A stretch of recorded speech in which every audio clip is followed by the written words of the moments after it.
we are going to deal with the chapter number 1, that is fluid properties. अब हम fluid properties के बारे में स्टडी करेंगे। फ्लूइड की क्या क्या प्रॉपर्टीज होती हैं। सबसे पहले तो हम ये जानेंगे कि प्रॉपर्टीज कहते किसको हैं।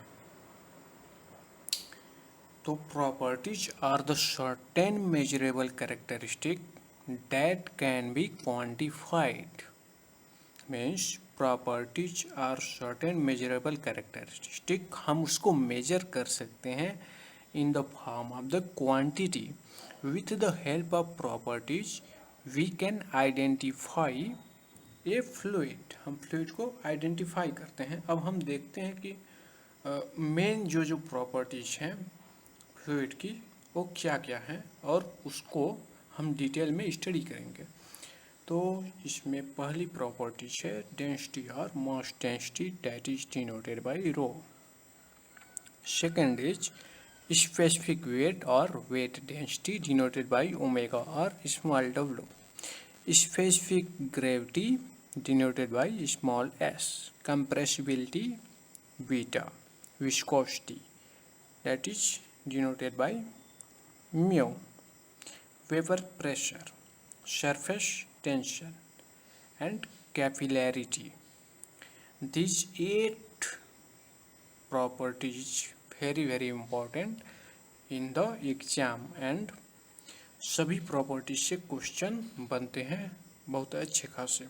सो हम पहली प्रॉपर्टीज को डील करेंगे, दैट इज डेंसिटी और मास डेंसिटी, जिसके बारे में आप सभी ने पहले से पढ़ रखा है। तो हमने क्या पढ़ा है, density is rho means mass per unit volume is known as density.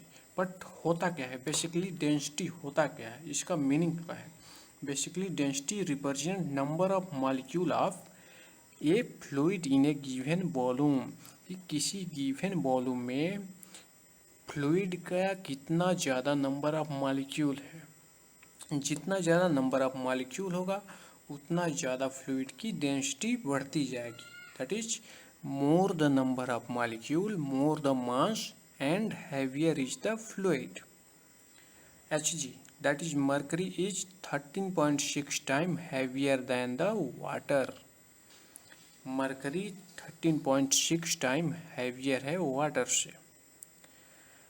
सो हम डेंसिटी रो का that is density of air हम लेंगे, होता है 1.2 kg per metre cube and density of water is equals to 1000 kg per meter cube and density of mercury is 13.6 into 10 to power 3 kg per meter cube, that is 13.6 time of water. अब साथ ही साथ हम देखेंगे कि density और mass density पर temperature और pressure का क्या इफेक्ट पड़ता है। अगर हम प्रेशर बढ़ा रहे हैं तो डेंसिटी बढ़ेगा, प्रेशर हम घटा रहे हैं तो डेंसिटी डिक्रीज करेगी। That means density is proportional to pressure. अब हम टेम्परेचर के साथ देखते हैं, अगर टेम्परेचर बढ़ाते हैं तो डेंसिटी डिक्रीज करती है एंड टेम्परेचर डिक्रीज करते हैं तो डेंसिटी इंक्रीज करती है। So we can say that density is inversely proportional to temperature. अब हम देखते हैं दूसरी important properties, that is specific weight और weight density, जिसको ओमेगा से या स्मॉल w से रिप्रेजेंट करते हैं। बेसिकली स्पेसिफिक वेट और स्पेसिफिक डेंसिटी होता क्या है। स्पेसिफिक वेट और specific weight density is nothing but weight per unit volume होता है, weight per unit volume। अब weight को हम जानते हैं कि mg से रिप्रेजेंट करते हैं, mg होता है weight और वॉल्यूम v होता है m अपॉन v। हम जानते हैं डेंसिटी होता है रो जी। सो we can say that specific weight or weight density is equal to rho g. now हमको यहाँ पे ये देखना होगा कि स्पेसिफिक वेट ऑफ H2O कितना हो रहा है। स्पेसिफिक वेट ऑफ H2O हम निकालते हैं, that is rho of H2O into g equal to 1000 into 9.81, that is equal to 9810 newton per metre cube. इसका यूनिट होता है न्यूटन पर मीटर क्यूब। अब हम स्पेसिफिक वेट निकालते हैं मरकरी का, that is Hg equal to rho of Hg into g. हमको पता है mercury 13.6 time heavier than the water, 10⁻³ into 9.81, so 13.6 time the water।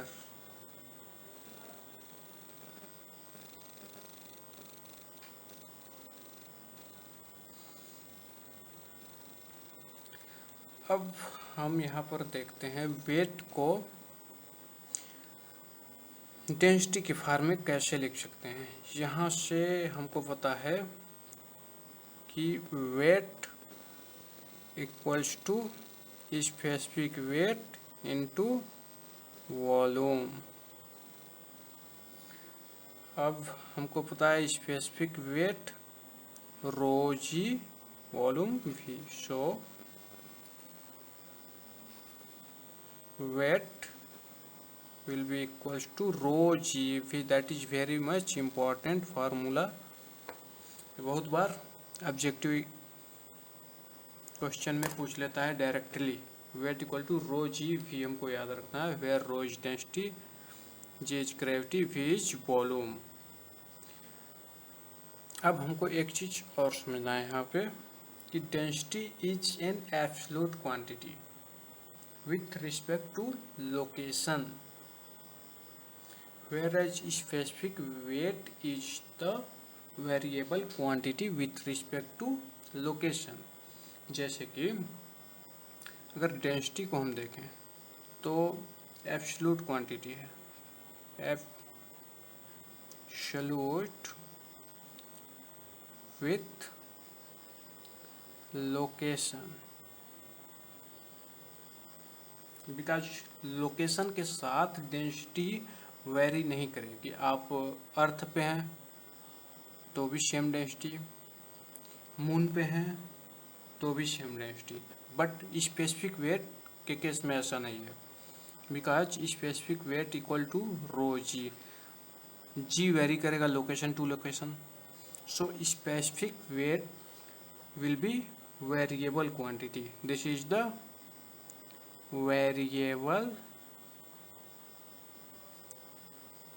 Quantity, इसको ध्यान में रखना है। Specific weight is the variable quantity. अब हम थर्ड प्रॉपर्टी की ओर जाते हैं, that is specific gravity. Third property is specific gravity, that is denoted by small s। Small s से हम डिनोट करेंगे स्पेसिफिक ग्रेविटी को। अब बेसिकली स्पेसिफिक ग्रेविटी होता क्या है, तो हमको समझना पड़ेगा। It is defined as the ratio of density of fluid to the density of standard fluid. ये क्या है, ratio of specific gravity is the ratio of the density of the fluid to the density of the standard fluid. अब आप सोचेंगे standard fluid क्या होगा, तो for liquid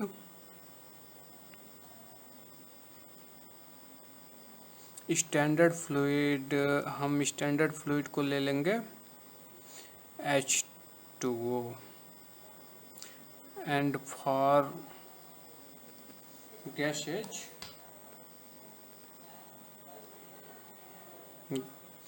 standard fluid will be air. So this is unit is dimensionless, unit dimensionless होगा। अब यहाँ पे आपको समझना होगा कि all specific gravities are relative density. ये रिलेटिव डेंसिटी हम कह सकते हैं, स्पेसिफिक ग्रेविटी को रिलेटिव डेंसिटी हम कह सकते हैं।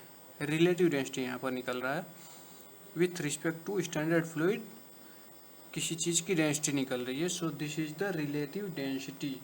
सो all specific gravity is the relative density, but the relative density are not the specific gravity. All the relative density are not specific gravity. अब हम छोटा सा एग्जाम्पल लेते हैं, जैसे कि फर्स्ट एग्जाम्पल, अगर हमको क्वेश्चन में दिया हुआ है कि specific gravity of A liquid is equals to 0.750, then find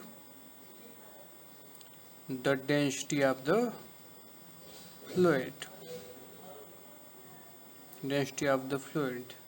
so we know specific